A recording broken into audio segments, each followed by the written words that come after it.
Mr. Speaker, in 2023, we lost over 50,000 people to suicide across the country. This year, more than 1.6 million individuals attempted to take their own lives. These deaths of despair disproportionately affect some communities more than others.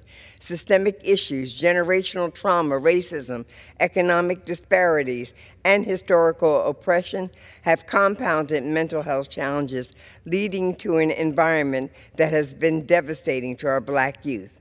For example, between 2007 and 2020, the suicide rate among Black youth ages 10 to 17 increased by 144%.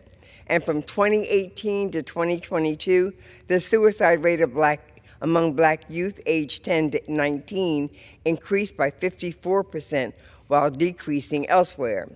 Every life lost to suicide is an incomprehensible tragedy, and the heartbreaking truth is that these deaths are preventable.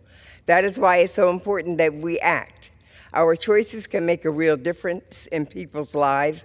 We have a responsibility, especially here in Congress, to ensure that resources and support are available to people who need help. In 2019, I chaired the Congressional Black Caucus's Emergency Task Force on Black Youth Suicide and Mental Health. The product of that task force, the Pursuing Equity in Mental Health Act, would provide resources to increase access to mental health care among America's youth, as well as help train a new generation of culturally competent mental health professionals.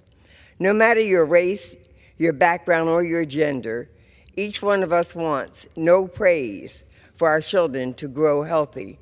When we see them struggle, we struggle. When we see they're in pain, we feel that pain deeply. Democrat, Republican, Independent, it does not matter. But it doesn't have to be this way. Children who have access to help can thrive. They've shown an ability to bounce back and become strong, happy, and resilient, to be active and productive in their communities. We can create the conditions in which all of our children have a shot at happy, fulfilling lives. All that is required is for us to break through the partisan gridlock. Our children and grandchildren's lives depend upon it. Mr. Speaker, I yield back.